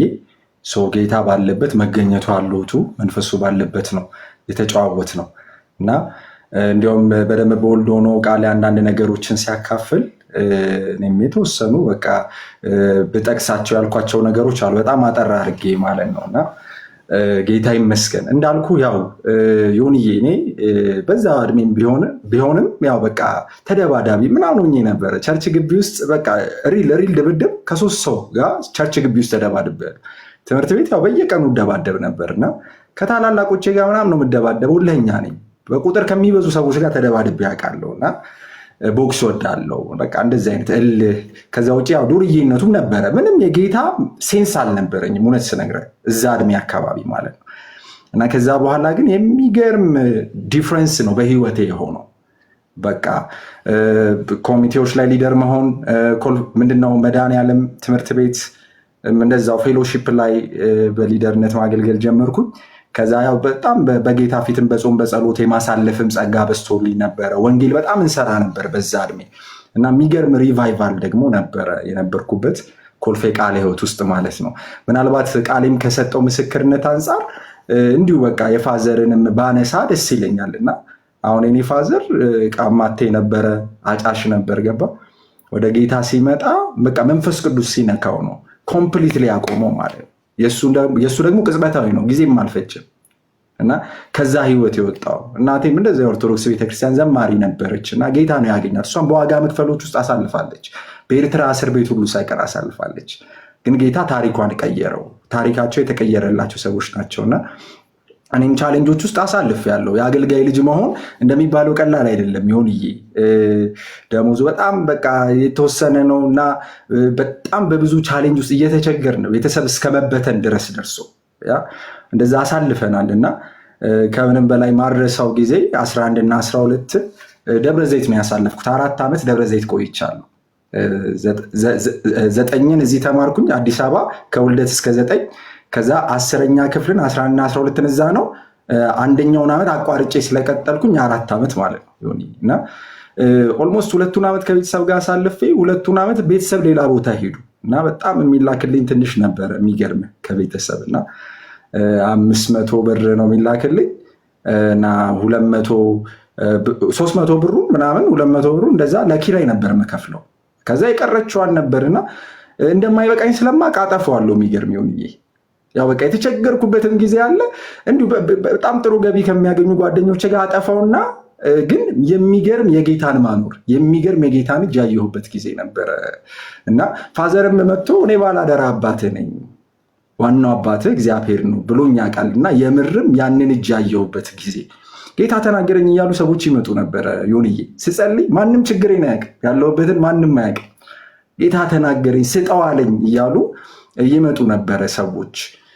አስቤዛ ልሸፍንልህ ተብዬ አውቃለሁ። በዛ ጊዜ ውስጥ ምን ይሻላል የቤተሰብ ምግብ ስለሚናፍቀኛ ጋር እየመጣን እኛ በሌለንበት በደንብ እየተስተናገድክ ትጠቀማለህ ወይስ ገንዘብ እንስጥ ሁሉ ተብያለሁ። እና የእግዚአብሔርን የአባትነት እጅ አይቼ ነበር። ሌላው እዚህ ጋር ልነግርህ የምፈልገው ነገር ይሁን በቃ ጎን ለጎን አገለግላለሁ። እየተጋበዝኩ ማገለግል ነበር እያገለገልኩም። ከዛ ደግሞ ፌሎሺፕም ላይ ጄኔራል ሊደርሺፕ ውስጥ በወንጌል ስርጭት አገለግል ነበር። እንደዛው ፓይለት ክርስቲያን ወጣቶች ህብረት የሚባል የሰፈር ህብረት ውስጥ በመሪነት አገለግል ነበር። ግን ትኩረቴ እነሱ ላይ ስለነበር ትምህርቴን ትቼው ነበረ። በዚህ ጊዜ ኦልሞስት በቃ ትምህርቱ ላይ አልነበርኩበትም እና በጣም የግሬዴ ነገር እየወረደ መጥቶ ነበረ። እና የሚገርምህ አሁን እቺ መዝሙር ራሱ ቅድም የተዘመረችውን መዝሙር በአንድ ነገር አስታውሳታለሁ። እና ሚራክልም የሆነባት መዝሙር ናት፣ ታምራት የሆነባት መዝሙር ናት። እና እንዳልኩ በቃ ከትምህርቱ እየራኩኝ ስለነበረ እውነት ለመናገር ራሱ ተተኪ ሲታሰብ ከ11 ወደ 12 ለሊደርሺፕ ለሜን ሊደርሺፕ ታስበሃል ስባል ከፌሎሺፕ ሁሉ ርቄ ነበር። ለምን? ትምህርት ላይ ያለኝ አቋም ጥሩ ስላልነበር ምሳሌ አልሆንም ብዬ ማለት ነው በዛ ጊዜ። እና እንደዛ በሆንኩበት አይነት ሁኔታ ግን እግዚአብሔር ህልም አሳይቶኝ ነበር ካምፓስ ስገባ። እና ጌታ እንለው ነበረ እኔ ካምፓስ ከገባሁኝ ጌታ ሆይ ይቀየራለሁ፣ አላማህ እንዳለበት አውቃለሁ እለው ነበረ። እና አሁንም አልነግርህ በቃ በጣም ዝቅተኛ ውጤት ነበር ያመጣሁት። ኢቭን አንድ ክላሴ ውስጥ ዮንዬ የሚወደኝ ልጅ አለ፣ እንደማገለግል የሚያውቅ ልጅ አለ። እና እሱ እህቱ ጋር እየወሰደ የራሱን ደብተር ያስሞላታል። እና አንዴ እንዲያውም በቃ እንደዚህ ደብተር ማርክ ሊያስሞላ ምናምን አገልጋዩ ልክ ስሜም ሊጠራ ሲል እኔ ይህን መዝሙር እየዘመርኩ ነበር። አሁን እየተዘመረ የነበረው መዝሙር እየዘመርኩ ነበር። የምርም ቤትም ጸልዬ ነው የወጣሁት በዚሁ መዝሙር። ከዛ ይህን መዝሙር እየዘመርኩኝ ጂኒ ጮኸ፣ ጂኒ ጮኸ፣ ከክላስ አጋንንት ጮኸ። ከዛ ወደኛ እየጠቆመ ነው በቃ መንፈሱ ጴንጤ እያለ ይወረውራል። በኦሮምኛ ስለነበር እኔ ደግሞ ኦሮምኛ በሰዓቱ አሁን ራሱ ጥቂት የሚሰማውን ያክል ስለማልሰማ በቃ ወደኛ እየወረወረ ከዛ ለጸሎት ትፈለጋላችሁ ተብለን ሁሉ ተጠራ እና በቃ ሄደን ሁሉ ጸልየንላት ዴሊቨር የሆነችበት አይነት ሁኔታ ነበረ። እና ግን የሚገርምህ ዮንዬ ኢንኮምፕሌቶች ነበሩብኝ። መምህራን ማትሪክ እንደመጣልኝ ስነግራቸው ተንጠልጥዬ አለፍኩኝ እና እንደመጣልኝ ስነግራቸው አስተካከሉልኝ። ካምፓስ ገባው እና ካምፓስ ገብቼ ጌታ ሁሉንም ነገሬን ነው የቀየረው። ትምህርት ላይ የነበረኝን ነገር ኮምፕሊትሊ ቀየረው። እና እንዳልኩ በቃ እንደገባው ሪፕሬዘንታቲቭ ተደርጌ ክላስ ላይ ተመረጥኩኝ። ከዛ ሪፕሬዘንታቲቭ ግሬድ መስራት አለበት የሚባል ነገር ሰማው። ከዛ ደግሞ ፌሎሺፕ ላይ እንደ አጋጣሚ አስቀድሞ በአገልግሎት የሚያውቁኝ ሰዎች ነበሩ፣ ሊደሮች። እና እነሱም በግሬድ ምክንያት ልናጣ አንፈልግም፣ ለሊደርሺፕ እንፈልጋለን አይነት ነገር አሉ። ስንት ነው ግሬዱ የሚጠበቀው ብዬ ስጠይቅ 2.7 ተባልኩ። እና ለ2.7 እየሰራው 3.4 ምናምን አመጣው በመጀመሪያ ሴሚስተር። ኦልሞስት ጌታ ሁሉንም ነገር ይፈውሶት ማለት ነው። የሚገርመ በቃ ጎበዝ መስላቸው ስለነበር የመጀመሪያ ቀን አንደኛው ልጅ ምን ብሎኝ ነበረ? አማኒ ታስጠናናለህ አለኝ ማለት ነው። እና መለወጥ እፈልጋለሁ ሲለኝ ችግር የለውም አብረን እንለወጣለን ነበር ያልኩት። ከዛ ግን በቃ ይሄ የትምህርት ታሪኬን ጌታ ቀየረው። የጌታ እጅ ብቻ ባለበት መልኩ ተቀየረ። በጣም ጥሩ ውጤት ከክላሱ ሰቃይ ሆኜ ከኔ ጋር ሌላ አንዲት ልጅ ነበረች፣ ተመሳሳይ ውጤት እያመጣች የቀጠለች። ኢቨን የራንክ ተማሪዎች ነበሩ እኛ ክላስ ገባ። የደረጃ ትምህርቱ ሳይኮሎጂ ነበር፣ አሰጣጡ ጠንካራ ነበር።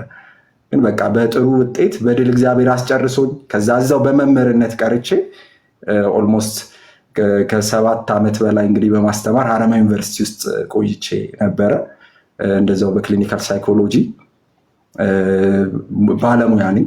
በክሊኒካል ሳይኮሎጂ ነው ማስተርሴንም የሰራሁት፣ ክሊኒካል ሳይኮሎጂ ስፔሻሊስት ነኝ። እና እግዚአብሔር ለዚህ ክብር ያበቃኝ የእሱ እጅ ብቻ።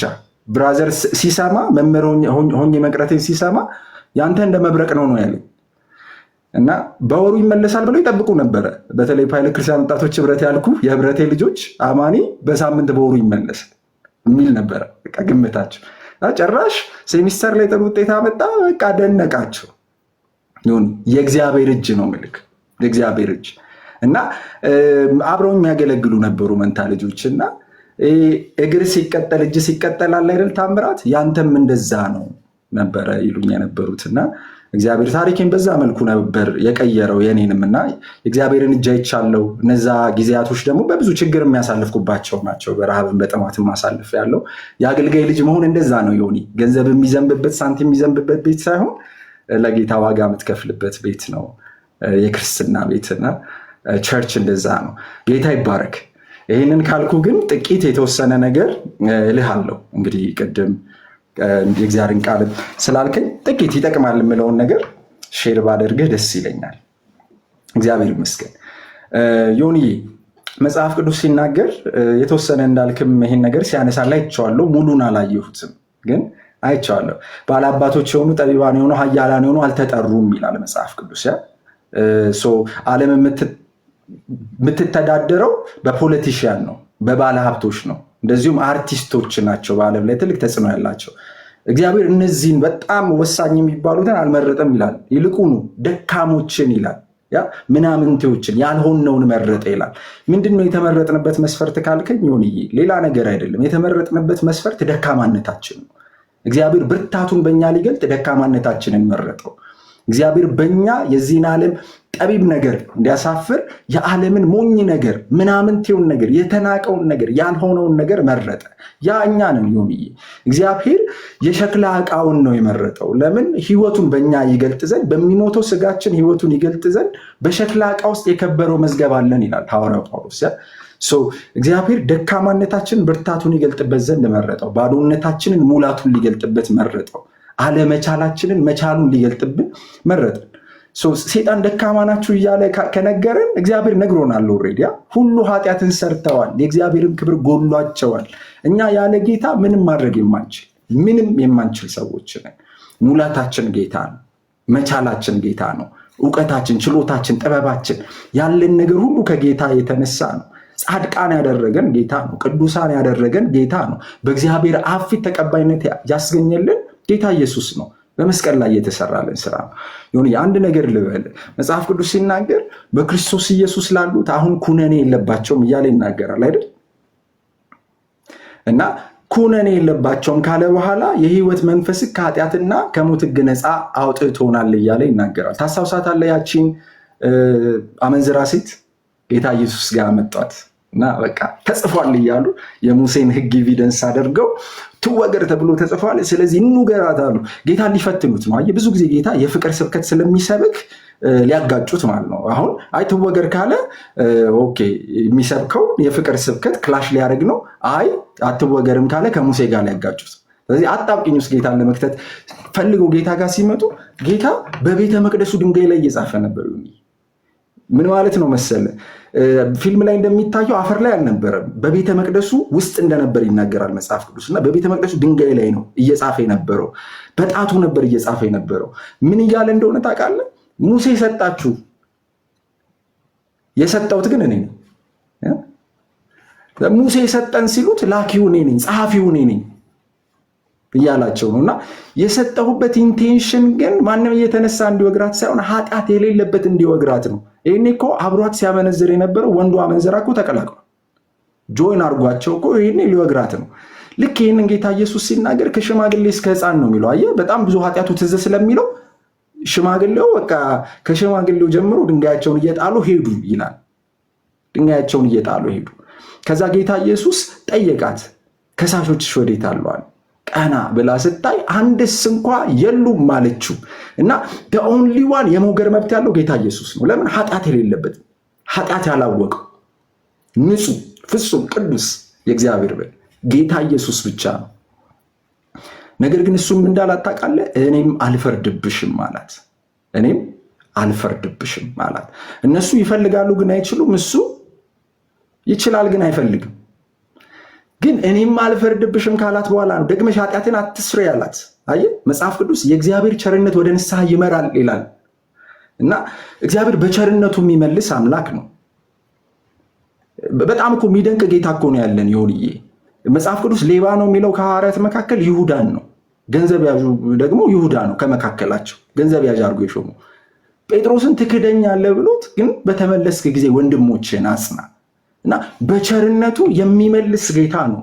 እና ዞር አለና ወደ ደቀ መዛሙርቱ አንድ ነገር ነገራቸው። የሚከተለኝ አላቸው። እዚህ ሴት ይህንን ካደረገ በኋላ የህይወት ብርሃን ይሆንለታል፣ በጨለማም ከቶ አይመላለስም። ምን ማለት ነው መሰለ? ይቺ ሴት ደግማ ኃጢአት የማትሰራው የህይወት ብርሃን ስለሆነላት ነው። ወደ ፍርድ ስለማመጣ ነው። ከኩነኔ ነፃ ስለወጣች ነው። እኔም አልፈርድብሽም ካላት በኋላ ነው። አይ ደግመሽ ኃጢአት አትስሪ ያላት። ሰው ቢሆን ስለማልፈርድብሽ ኃጢአትን አትስሪ ነው የሚለው። ጌታ ግን ሰው ቢሆን ኃጢአትን ካልሰራሽ አልፈርድብሽም ነው የሚለው። ኃጢአትን እስካልሰራሽ ነው ቅድመ ሁኔታ ያስቀምጣል። ጌታ ግን ስለማልፈርድብሽ ኃጢአትን አትስሪ ነው የኛ ወንጀል ካልሰራ አትከሰስም። ወንጀል ከሰራ ትጠየቃለህ። እንደዛ የጌታ ምሕረት የተለየ። ጌታ ግን አይ ምሕረቱ ይቀድማል። ክርስትና ከተቀባይነት የሚጀምር ነው። ይሁንዬ ተቀባይነት ለማግኘት የምንሮጠው ሩጫ አይደለም። ተቀባይነት ያገኘነው በራሳችን ስራ አይደለም፣ በክርስቶስ ኢየሱስ ስራ። ንጹሕ በግ፣ የእግዚአብሔር በግ፣ ፍጹም የሆነ ቅዱስ የሆነ ስለኔና ስለአንተ መስዋዕት የሆነ ተገኘልን። ከሱ የተነሳ በአብ ፊት ተቀባይነት አለን። አብ ዮኒን ብቻውን አያውቀው፣ አማኒን ብቻውን አያውቀው። እኛም ብቻችን ቢያገኘንማ ፍርድ የተገባን እኮ ነን፣ ሞት የተገባን እኮ ነን፣ የገሃነም እሳት የተገባን እኮ ነን። እግዚአብሔር የሚያቀን በልጁ በክርስቶስ ኢየሱስ በኩል ነው። የሚቀበለን በልጁ በክርስቶስ ኢየሱስ በኩል ነው። እግዚአብሔር ስለ ኢየሱስ ምን እንዳለ ታውቃለህ? ነፍሴ ደስ የተሰኘችበት ምርጤ፣ ደግፌ ያስኩት ባሪያዬ፣ መንፈሴን በሱ ላይ አደርጋለሁ፣ በእርሱ ደስ የሚለኝ የምወደው ልጄ ይህ ነው ብሎ የመሰከረለት ነው። እግዚአብሔር ልጁን በእኔና በአንተ ሲያይ ደስ ይለዋል። በልጁ በኩል ሲያይን ደስ ይለዋል። ይሁንዬ እና ተቀባይነት ያገኘነው በክርስቶስ ኢየሱስ ነው። ስለዚህ እግዚአብሔር የሚለን ምንድን ነው? ኩነኔ የለባችሁም። ኩነኔ ስለሌለባችሁ ኃጢአትን አትሰሩም ነው። ስለዚህ የመቻሉን አቅም የምናገኘው ከክርስቶስ ፍቅር ነው። መጽሐፍ ቅዱስ ሲናገር እርሱ አስቀድሞ ወዶናልና እኛም እንወዳለን። ኦኬ፣ እግዚአብሔርንም የመውደድ ሰዎችንም የመውደድ አቅም የምናገኘው እግዚአብሔር አስቀድሞ ስለወደደን ነው። ይህንን ከፍታው፣ ርዝመቱ፣ ስፋቱና ጥልቀቱ ከመታወቅ የሚያልፈውን የክርስቶስን ፍቅር ለማወቅ በበረታን ቁጥር የተወደድንበትን የመወደድ ልክ ስናቅ ይሁንዬ እኛም ጌታን አብዝተን መውደድ እንችላለን። ጌታን መውደድ ማለት ምን ማለት እንደሆነ ታውቃለህ? መውደድ ስንችል ደግሞ መኖር እንችላለን።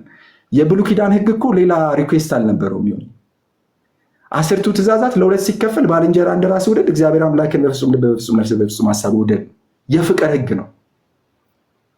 አየህ፣ በብሉይ ኪዳን ያልቻሉት እግዚአብሔርን መውደድ ነው። አሁን ግን እሱ አስቀድሞ ወዶናልና እኛም እንወዳለን ይላል ዮሐንስ መልእክት ላይ። ኦኬ፣ እንወደዋለንም አይደለም በእኛ ትርጉም ላይ እንዳለው ኦሪጂናሉ እሱ አስቀድሞ ወዶናልና እኛም እንወዳለን። we love because he loved us። እግዚአብሔርንም ሰዎችንም የመውደድ አቅም የምናገኘው እሱ አስቀድሞ ስለወደደ ነው። ስለዚህ አንድ በጣም የምወደው ፌቨሪት ጥቅስ ያለ ይሁን እሱን ልበልልህ። እንደዚህ ይላል፣ የክርስቶስ ፍቅር ግድ ይለናል ይላል። አንዱ ስለ ሁሉ ሞተ፣ እንግዲያው እሱ ሁሉ ሞቱ፣ በሕይወት ያሉትም ለነሱ ለሞተውና ለተነሳው እንጂ ለራሳቸው እንዳይኖሩ አንዱ ስለ ሁሉ ሞተ ይልና ቀጠሎ ደግሞ ማንም በክርስቶስ ቢሆን አዲስ ፍጥረት ነው እያለ ይቀጥላል። ምን እንደሆነ ታውቃለህ እያለን ያለው ለሞተልን ጌታ ብቻ እንድንኖርለት ግድ የሚለን የክርስቶስ ፍቅር ነው። ስለኛ የሞተበት ፍቅር ለሱ ብቻ እንድንኖር ግድ ይለናል። ስለዚህ ምን ያክል እንደተወደድን ሲገባን እኛም እንወደዋለን፣ ስንወደው ደግሞ እንኖርለታለን። በቃ ዚስ ክርስቲያኒቲ ይሁንዬ። ክርስትና ፍትህና ፍቅር የተስማሙበት ነው። የትኛውም ሃይማኖት ይህንን አይሰጥም። ሰዎች ለምን እንደሆነ ታውቃለህ? ብዙ እየፈለጉ የሃይማኖትን ስርዓት እየፈጸሙ መቀደስ የማይችሉት ጸጋ ነው። ግሬስ ማለት በቃ ያ የማይገባን ከእግዚአብሔር በነፃ የተቀበልነው ሞገስ ተቀባይነት ማለት ነው። ደግሞ ከዚህ ሞገስና ተቀባይነት የተነሳ ደግሞ ያገኘነው ምን አለ? የእግዚአብሔር ቸርነት አለ። ያ ቸርነት አለ፣ የሚያስችል አቅም አለ። እግዚአብሔር በእኛ አልፎ ከኛ ጋር ሆኖና በእኛ ውስጥ የሚሰራበት አሰራር ማለት ነው ጸጋ። ክርስትና በራሳችን የምንሰራው በራሳችን የምንኖረው ህይወት አይደለም። ይሁን በእግዚአብሔር ጸጋ የምንኖረው ነው። ድንገት ልንወድቅ ልንደክም እንችላለን፣ ግን መጽሐፍ ቅዱስ ምን ይላል? በክርስቶስ ላሉት ኩነኔ የለባቸው። ደግሞ እውነተኛ አዲስ ኪዳናዊ ንስሐ ምንድን ነው መሰለ? ጸጸት የሌለበት ንስሐ ይላል መጽሐፍ ቅዱስ። እንደ እግዚአብሔር ፍቃድ የሆነ ሐዘን ይላል ጸጸት የሌለበትን ንስሐ ያደርጋል። አየህ፣ ባለፈው ሪግሬት የምታደርግበት አይደለም። የሆነ ምንም አይነት ፓስት ኖሮ ባለፈው የሚሰለሰልበት አይደለም፣ ለወደፊቱ የሚተምንበት ደግሞም ብሎ የአእምሮ ለውጥ ያደርጋል፣ የአስተሳሰብ ለውጥ ያደርጋል እንጂ በአዲስ ኪዳን ሜታ ነው ያ ነው በቃ የግሪኩ ቃል የአእምሮ ለውጥ የእይታ ለውጥ ያደርጋል። በእግዚአብሔር ቃል እይታን የምትለውጠው በእግዚአብሔር ቃል እግዚአብሔር ነህ እንዳለ ነኝ እያልክ ዮንዬ ደካማ ነበርክ አንተ በክርስቶስ በማመን ጻድቅ ነህ። ኃጢአተኛ ነበርክ አሁን አንተ በክርስቶስ በማመን ቅዱስ ነህ። የማንነት ለውጥ ነው ማለት ነው ያገኘው። እና እኔ ኢንከሬጅ አደርግሃለሁ ዮንዬ በአደባባይ ራሱ ባታረገው ጊዜው አይዘግይ እሺ። በግልህም በጌታ ፊት ኦኬ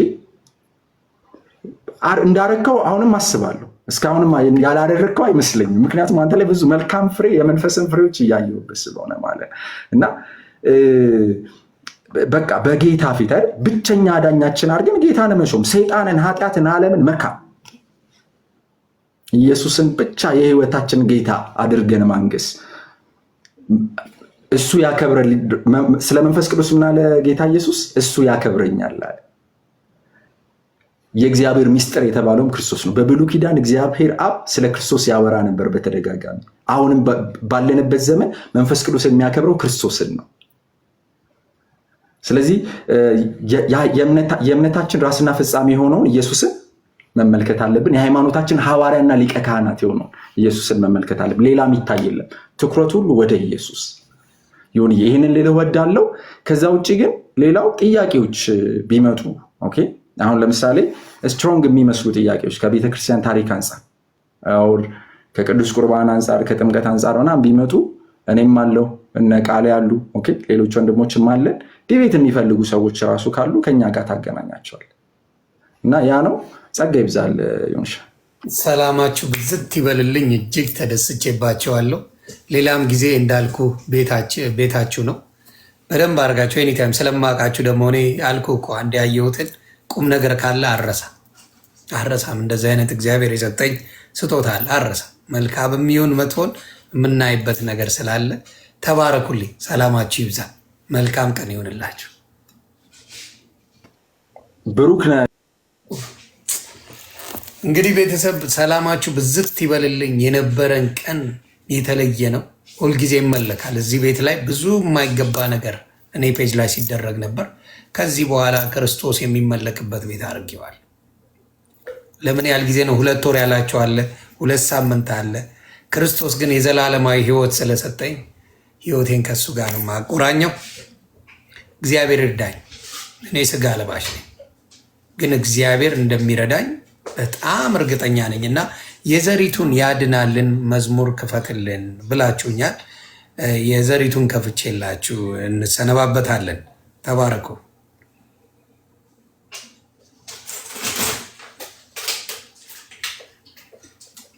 የዘሪቱን ኮፒ ሊንክ ላርጋችሁ፣ ሼር ላርጋችሁ፣ ጊፍት ለሁሉም ለወንድምና ለእህቶቼ ላገዛችሁ ወንድምና እህቶቼ ተባረኩልኝ።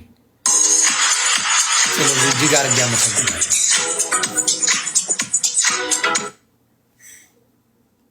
ነገ ደግሞ ከባድ አለ። ፓስተር ካሳሁን ለማ እኔ ቤት አለ እና ከሱ ጋር ቆንጆ ጊዜ እናሳልፋለን። ክበሩልኝ።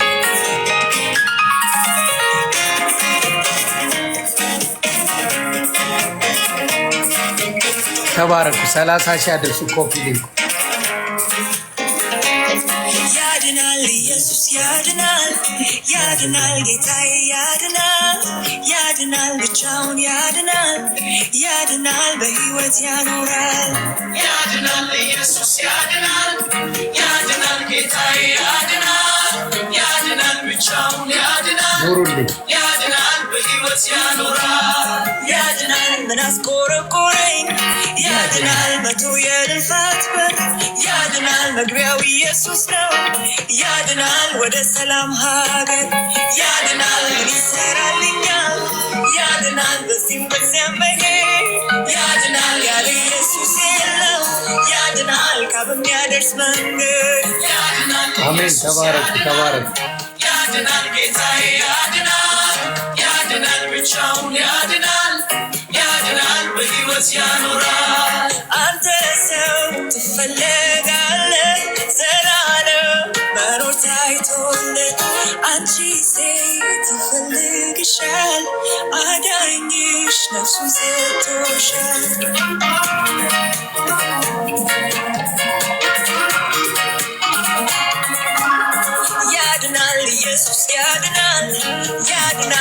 ጌታዬ ያድናል ያድናል ብቻውን ያድናል ያድናል ዘላለም ያኖራል ያድናል ኢየሱስ ያድናል ያድናል ጌታዬ ያድናል ያድናል ብቻውን ያድናል ያድናል ዘላለም ያኖራል ያድናል ሁሉም ኃላፊ ነው ያድናል ያበቃል መከሩ ያድናል ወደማያልፍበት ያድናል ወደ እግዚአብሔር ልጅ ነው ያድናል በጊዜው ይሻላል ያድናል ሌላው ሁሉ እውቀት ያድናል ኢየሱስ ብቻ ነው ያድናል ለዘላለም እውነት ያድናል ኢየሱስ ያድናል ያድናል ጌታዬ ያድናል ያድናል ብቻውን ያድናል ያድናል ዘላለም ያኖራል ፈውስ አለው ለነፍስ እረፍት በሱ ነው መኖር በሕይወት የሚያድን የሚታደግ ነው ኢየሱስ ተባረኩልኝ ስታርዬ ኑሩልኝ ሁላችሁ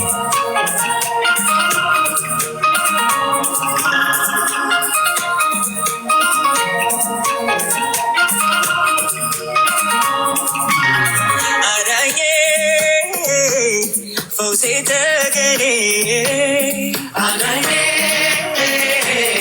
ፈውሴ ተገኔ ባንተ ነው ደህና መሆኔ ባንተ ነው ደህና መሆኔ መሻሌ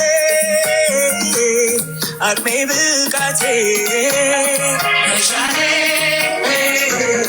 አቅሜ ብቃቴ ኢየሱስ ጥበብ እውነቴ ኢየሱስ